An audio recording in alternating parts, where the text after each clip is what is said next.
I'm Troy Beverly, and this is Pan-African News. Burkina Faso. Former Burkina Faso President Blaise Compaoré has been jailed for life for his role in the assassination of revolutionary leader Thomas Sankara 35 years ago. This article is taken from the French newspaper AFP. The sentencing of Compaoré by a military court on Wednesday crowns a 6-month trial of 14 men accused of killing Sankara on October 15, 1987, a prosecution marked by grim testimony and disrupted by a military coup. Revered among Pan-Africanist radicals, Sankara was an army captain aged just 33 when he came to power in a coup in 1983. The fiery Marxist-Leninist railed against imperialism and colonialism, often angering Western leaders but gaining followers across the continent and beyond. He and 12 colleagues were gunned down by a hit squad on October 15, 1987, at a meeting of the ruling National Revolutionary Council. The massacre coincided with the coup that took Sankara's erstwhile comrade Compaoré to power. Throughout his 27-year reign, Compaoré clamped a tight lid on the circumstances of Sankara's demise, fueling speculation that he was the mastermind. Compaoré was tried in absentia on counts of attacking state security, concealing a corpse, and complicity in a murder. Nigeria. Gunmen kill 15 Nigerian soldiers in attack on a base, sources say. This article comes from The Voice of America. Gunmen killed 15 Nigerian soldiers and wounded more than a dozen others during an attack on an army base in the northern state of Kaduna, two army sources said Tuesday, in the latest attack on security forces by armed gangs. The gangs, designated as terrorists by the government, have caused havoc in northwest Nigeria by attacking villages, towns, and schools and kidnapping hundreds of students. An army officer at the military base in the town of Birnin, Gwari, in Kaduna, told Reuters that gunmen on motorcycles used rocket-propelled grenades and other heavy weapons during an attack that lasted more than 2 hours on Monday evening. These are not ordinary bandits. I know that we are fighting. The bandits took away several weapons from our base, said the officer, who declined to be named because he is not authorized to speak to the media. Birnin Gwari shares a border with the states of Zamfara and Niger, which are among the hotspots of armed gangs. Nigeria's military is stretched as it fights an Islamist insurgency in the northeastern part of the country and armed gangs in the northwest. Ivory Coast. Coffee cocoa sector. Nearly 1 million producers will now have their card. This article is taken from the Ivorian newspaper Fratmat. A real revolution. The coffee cocoa producer who has been identified will benefit from a multi-function producer card. The presentation of this card took place this Wednesday, April 6, 2022 in Abidjan Plateau. On this occasion, the Director General of the Coffee Cocoa Council, Yves Kone, recalled that the census operation of coffee cocoa producers and their orchards, RPCCV,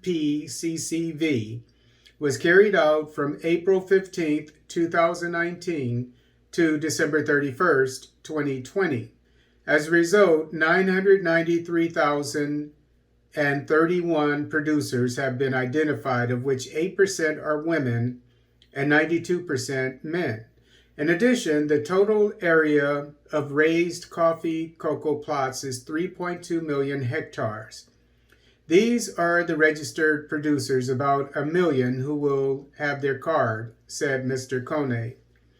Based on the RPCCV, said the DG, the Coffee Cocoa Council has started the operationalization of the National Traceability System since 2021, which resulted in the option of a QR card for the producer. This card has two technologies.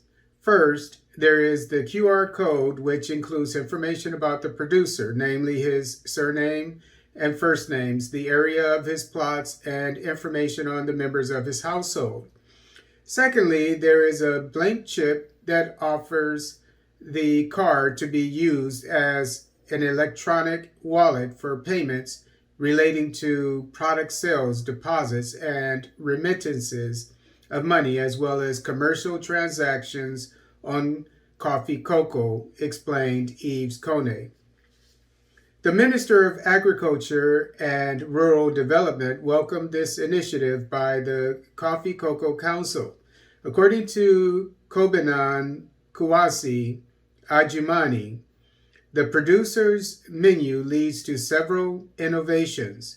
This involves the traceability of production, which is essential to the sustainability of the sector, the securing of commercial transactions by avoiding the transport of cash, and the effective payment to producers of the guaranteed farm gate price set by the state. No more attacks by highway robbers during the various campaigns. The producer now has an electronic means to collect his due, he rejoiced, while noting the many actions taken by President Alassane Ouattara for the benefit of producers since his ascension to power. DRC, the production of military uniforms launched in the DRC. This article is taken from the DRC newspaper 7/7. The activities of the workshop for making military uniforms were launched last Tuesday, April 5th, in Kinshasa in the Democratic Republic of Congo. This ceremony was chaired by the Prime Minister Jean-Michel Sama Lukonde. The latter, in his speech, hailed the materialization of this project, which is part of his government's policy of multiplying strategies to enable the country to resist external shocks by focusing on the intensification of local production. For me, it's an honor to be here to launch this production of military uniforms. We visited a production workshop for military uniforms, and that's what I came to encourage, because it's launched at the level of the Ministry of Defense, and because we have in our policy decided to highlight local production. So we have put the means into it. This is only the beginning. It must continue, and by the following, what is sought is this idea given by His Excellence, Mr. President of the Republic, our own capacity for resilience and local production, he declared. In addition, the head of government, known as Warriors, assured that initiatives of the kind will be deployed in other sectors of national life in DR Congo. Mali, National Youth Service, military service now mandatory for new civil servants. This article is taken from Mali Actu. Military service now becomes compulsory for any Malian admitted to the public service. This is the revelation made last Thursday, March 31st, 2022, by the President of the Transition, Colonel Assimi Goïta, during the ceremony of presentation to the flag of the recruits of the second cohort 2021 of the National Youth Service, SNJ. In total, this second cohort has 700 recruits whose training started on October 5th, 2021 at the Bafo Training Center in the Segu region. For 6 months, these young people benefited from tactical, photographic, and arms training. They also learned to love and loyally serve their country through civic and physical training. Niger. The WAPCO Niger Company undertakes the training of young people on the establishment of the pipeline. This article is taken from the Nigerian newspaper Le Sahel. The governor of the Zinder region, Mr. Laulali Amadou Madugu, chaired on Friday, April 1st, the inaugural ceremony of a youth training organized by West African Gas Pipeline Company Limited, WAPCO, Niger, on the construction of the pipeline linking the Diffa region, Agadim, at the autonomous port of Cotonou. In his speech, the governor of Zinder declared that the training of young people is one of the major axes of the Act 3 Renaissance program of the President of the Republic, Mohamed Bazoum. He called on young people to get involved to appropriate the content of this training, which embraces several specialties. This training and the integration of young people, the Director General of WAPCO Niger, Mr. Ado Garba Issa said, reveals all of WAPCO's desire to work in the logic of respecting the commitments made in accordance with the program of the President of the Republic for quality education for all in training, vocational and technical, and the fight against unemployment. It concerns 5 departments of Niger for more than 20 different trades such as excavator handling, electricity, metal construction, etc., to help local people get involved in these jobs in order to improve their daily income. Mali. After Russia, Mali obtains the support of Turkey in the fight against terrorism. This article is taken from Aktu, Cameroon. Turkish National Defense Minister Hulusi Akar met his Malian counterpart Sadio Kamara on Tuesday in the capital Ankara, and the two figures discussed cooperation in the field of defense. The two Turkish and Malian defense ministers held a face-to-face meeting and, according to the Turkish Defense Ministry, discussed cooperation in defense and the fight against terrorism. Turkey assured that it is willing to bring its experience in this area to Mali and Africa to stem the phenomenon. Turkey has a long experience in the field of the fight against terrorism, and this should be very useful to Mali and the other countries of the Sahel to put an end to the terrorist insurgency which has been going on for 10 years without any sign of slowing down. Niger, 36 terrorists neutralized and 6 others captured. This article is taken from Aktu, Cameroon. In Niger, the army announced that it had neutralized 36 terrorists and captured 6 others during operations carried out in the region of Tehua, northwest, and Diffa, southeast. According to a press release published on Tuesday evening, the Nigerian Armed Forces, FAN, indicated that they had carried out various operations on national territory.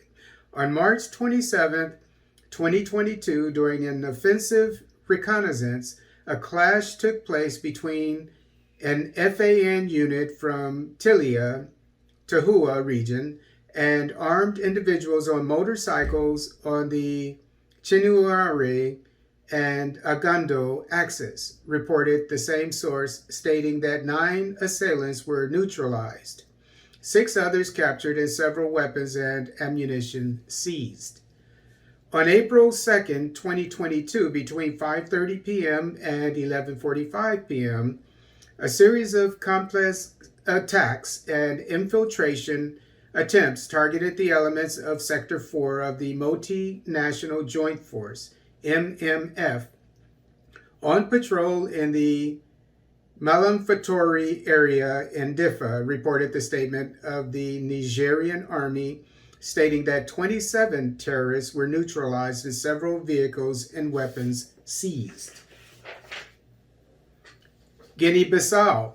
Cashew campaign contributes 18 billion Central African francs to public treasury in 2021. This article is taken from O Democrata.